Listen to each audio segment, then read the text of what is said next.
Neighborhood began attacking passing whites, and police and soldiers used rubber bullets to try to break up the crowds. Late today, island authorities urgently requested Britain to send army reinforcements. The incident's the latest in 2 days of rioting, touched off by the executions of 2 black convicted murderers. The trouble could have a devastating effect on Bermuda's economy, which is almost totally dependent on tourism. Gary Shepard begins our report with the overnight developments. It was a night of more violence and destruction. At least a dozen buildings set on fire despite a dusk-to-dawn curfew imposed by the government in an effort to restore order. Fire brigades raced from one place to another, attempting to keep up with bands of black youths who roamed the city carrying fire bombs. Police arrested at least 20 persons for violating the curfew, which was imposed under terms of yesterday's state of emergency proclamation. More than 300 troops have been called to active duty as a result of the trouble, and squads of soldiers carrying automatic rifles are being used to guard key facilities. Premier David Gibbons has issued an urgent plea for calm during what he calls this very difficult phase in Bermuda's history. We must work together to maintain law and order. We must work together to remove any causes which may have contributed to our present problems. Violence of any kind cannot be tolerated or condoned. Downtown Hamilton resembled a ghost town last night. Thousands of tourists, many of them Americans, watched some of the fires from their hotels, where they were confined after 6 p.m. because of the curfew. Hotel bars stayed open later than usual to accommodate the crowds. This morning, some of the burned-out buildings were still smoldering, and spectators gathered to get a look at what was left of them. Fearing more violence, many merchants began covering their display windows with plywood today. But in the case of this school, it was too late. Property damage as a result of the rioting and fire bombings is now estimated at several $1 million. But officials here are worried about the even greater damage to this island's reputation as a nice, quiet place to come on vacation. Gary Shepard, CBS News, Hamilton, Bermuda. Some troops have arrived, but some tourists are staying home. That's the latest report from Bermuda, the once calm but now racially troubled island in the Atlantic. About 200 British troops have been assigned to the island.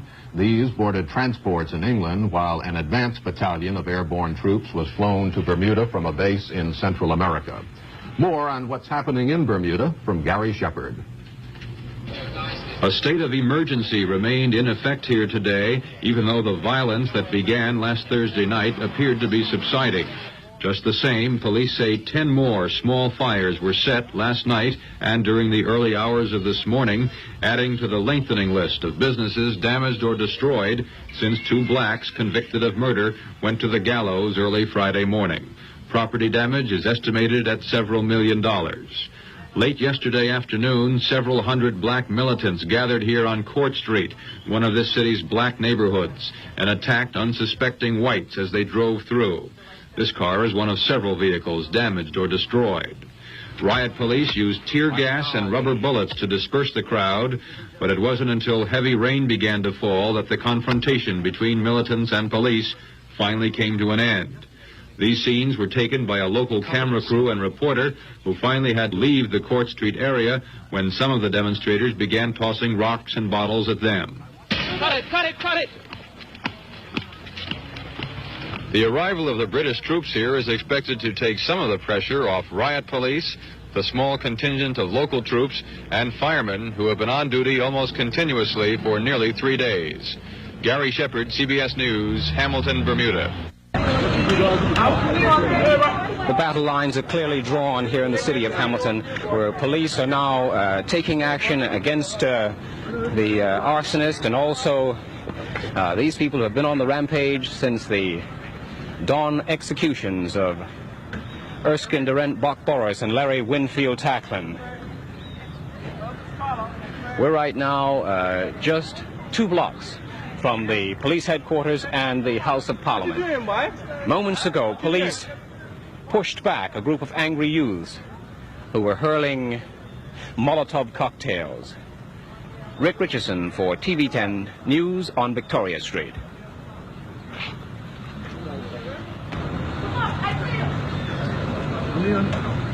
Okay, just while you see there's my one this side and one way.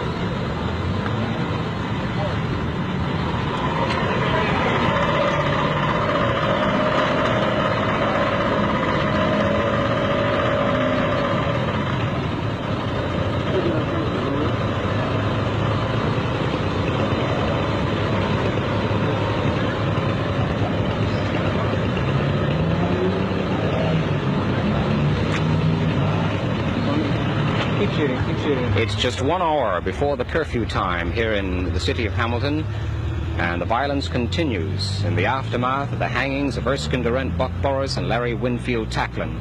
Only moments ago, police were forced to push back a group of angry youths who were brandishing Molotov cocktails and various weapons.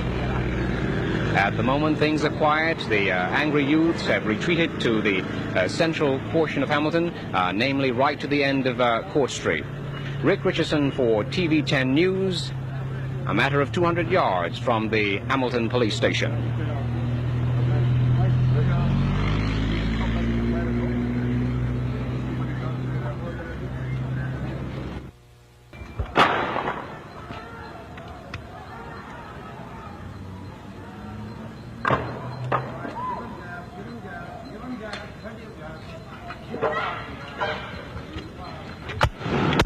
Right now, the youths at the other end of Court Street are advancing. Police here on the junction of Court and Victoria Street are firing tear gas.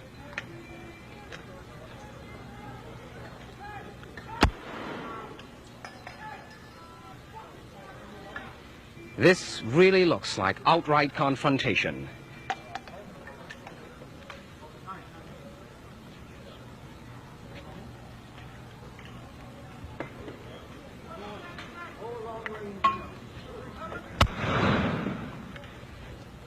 We understand that they're firing special gas down here. The northern end of Court Street now covered in smoke.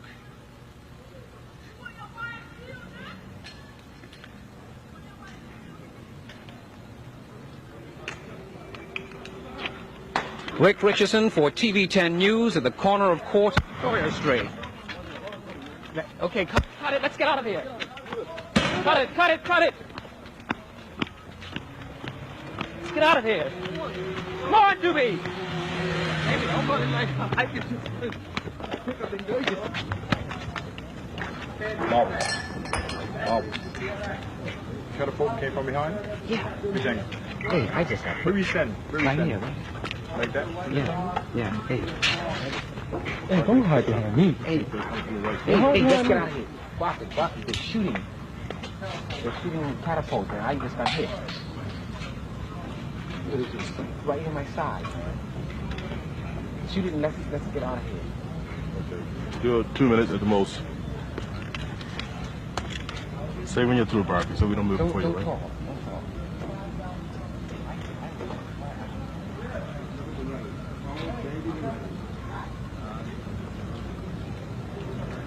Lady catapults. Hey, I got one to check here. What do they use? Marbles. Marbles and slingshots.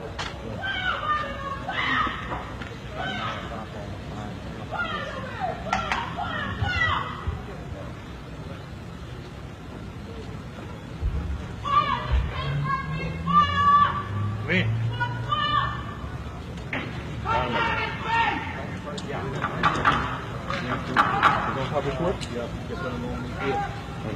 Somebody's on top of that roof up there. That's where they're shooting. I'm on top of that roof.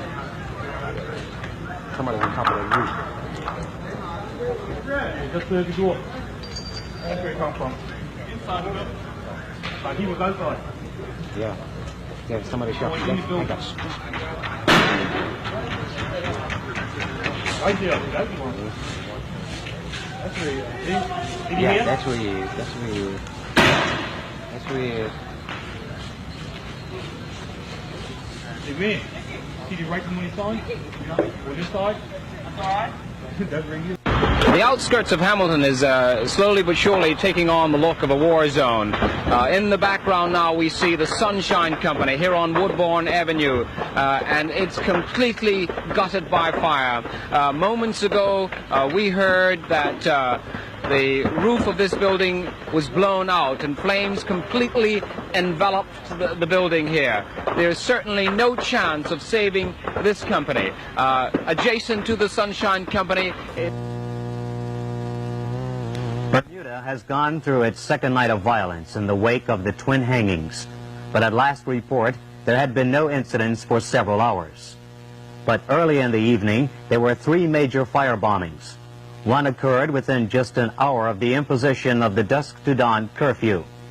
It took place at the Gosling's warehouse between Dundonald and Elliott Streets. Eyewitnesses said flames shot into the air for some distance, and much of the old section of the warehouse was gutted. One of the firm's partners, Mr. Mel Gosling, estimated damage at some $1 million.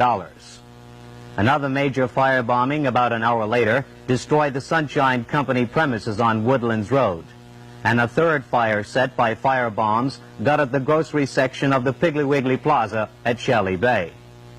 The firebombers on the second night of the rioting apparently used different tactics. Instead of confronting police, as in the previous night, they hurled their bombs unseen from the shadows. Estimates of damage to date from the disturbances could well run into the millions of dollars. There were scores of false alarms for the hard-pressed fire department and several dozen small fire calls, all during a 6-hour period. Even at this hour, firemen are still cleaning up the debris from the major blazes. Residents are reminded that there is a 6 a.m. to 6 p.m. curfew, and it is a criminal offense to be out on the streets during the curfew period. More news as it happens.